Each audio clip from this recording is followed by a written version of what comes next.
Welcome back, everyone. We're back at E3, and it's time for Need for Speed. I have with me the executive producer, Marcus, and we are taking a really close look at this new Need for Speed game. So what are we looking at today? So first of all, thank you for having us here. My It's pleasure. great being here in the Twitch studio and show Need for Speed Rivals.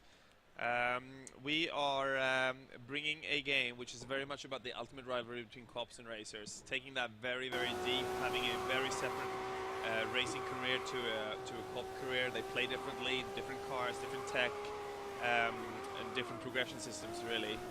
And perhaps most importantly, also tweaking the scoring systems in the game to make sure that there's some more adrenaline coming into to the races. So as a racer, you can see right now, if you see, I don't know if the people see the screens, Yes. you can see this red Ferrari. First time in 7 years we have Ferrari back. We really like that. You can see that this racer now started a race really seamlessly. We don't want to have any wait in the game. We don't want to have menus and waiting for others. So he presses L1 and he instantly goes into a race in literally 1 second. And as he's driving, he's collecting points from drifting, from speed cameras, whatever he's doing and winning races. And if you see that the ×1 there, that's a multiplier, which means that his points will multiply with the current multiplier. So exponentially, his points will go up.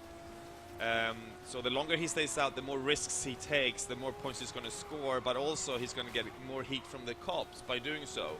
And the cops will obviously be attracted by all that points, because if they take him out, they take all the score and he gets nothing. So it's kind of a new mechanic that we've never seen in a racing game before, which we think is absolutely great. I think that's fantastic. I mean, there's so many racing games that you sit down and you're like, but why? But why am I driving in this circle? This is a story, this is incentive, and this looks incredible. Yeah, I mean, yeah, that's a it hallmark does. of the Need for Speed game, but this is a new level here with the rain. You know, it is really trying to find the identity of our own, right? You know, this game is being made by Ghost Games, which is a new EA studio in Sweden. I started that about 2 years ago. I worked for DICE up to that point. And the game is being developed on Frostbite 3. Frostbite 3 is the same engine that obviously pushes BF4 further Yeah, we down saw in the the EA Battlefield booth. games on there. Exactly. So, no doubt is that a very, very capable engine. What people seem to forget about engines is that it's not only what it renders on screen, it's also how the people making those games make that happen. And that's where Frostbite 3 is also very, very capable in the tool sets and the pipelines and the workflows. So we're really, really happy to be working with that engine. So as he goes around in this world, he can choose to go into races, challenge people, go just collectible gameplay, what's really the next gen step for us in this game is something we call All Drive. All Drive is destroying the line between single player, co-op, and multiplayer. Basically, you don't have a menu with a single player button and a multiplayer button anymore. You have one Need for Speed experience, and when you start playing Rivals, you go into your world and you're playing your single player progression. I go into Rivals, and because we are friends, you and me, I come into your world. So we don't have to play together, right? You can still play your single player, I play my single player, but what happens is that when we end up on the same road, and maybe merge into, if you're a cop and I'm a cop and you're chasing people, I'm chasing people, all of a sudden we're in a co-op experience chasing down multiple racers. So the game recognizes that, kind of adds objectives to us. We start sharing the scoring, and it's all about that seamlessness of going from them playing single player to co-op simply through player action. No menus, no lobbies. If you wanted to intentionally join a race, all your friends hit go at the same time, you still have that option too, right? You can absolutely get all your friends into this world and say, let's go to this So race starting here, and then maybe you would all drive over to that same. exactly. Okay. You could that's the key with this, is that we have an open world and you choose how to experience it. If you do want to drive in formation up to the start point and trigger it, you do that. If you wanna challenge an AI and then all of a sudden be chased by 2 cop AI and 2 human players, that's going to happen. What this really does is that it opens up for something I call the unexpected, which really means you never really know what's going to happen. We could never create all these bespoke moments that, all the crazy stuff that's happening, simply because every time you play the game is different because of that human element of people seamlessly come in and out. Well, what you were telling me before also is that you have kind of cop versus racer. So what is going to differentiate your experience playing as the cop versus your experience playing as a street racer?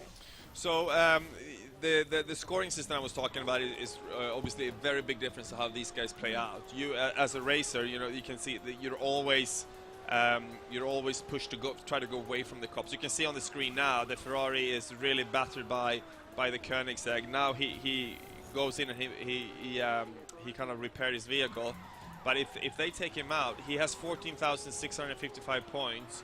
A multiplier of 6. He's going to get a lot of attention to him now. You have both human AI and human cops and AI cops after this guy now, because he's now highlighted on the map as being the guy carrying the most speed points. So if they take him out now, however, if they stop him, he loses all those points. So that's a clear difference because the cops they keep their points whatever they do, right? You know, they can never lose them again. That effect there is one of the. There's no like dirty cop like point detraction if you're being kind of a jerk or anything. No, not really, because you know the cops should be jerks against the racers, right? They're trying to stop them. I really, suppose so. every mean possible is right. But that effect you saw there was the EMP effect. The cops have EMP effects that they can kind of you know, shoot towards the racer car and make them kind of stall in their fast motion forward. And that's part of a bigger kind of arsenal of weapons that we have that we really build into a very true rock paper scissors system. You do this, you do A, I do B, you do C, I do D, right? And that's something that is probably much more sophisticated in this game than we've ever done before. That's very exciting. I think this is a really new direction for racing games. A lot of potential, a lot of replayability and interest to keep you involved in the game. Is there anything we're missing? Anything else that we didn't get to hit on? I just want to reinforce, but you know, I think this is a fundamental next-gen thinking step in how we want to play games going forward.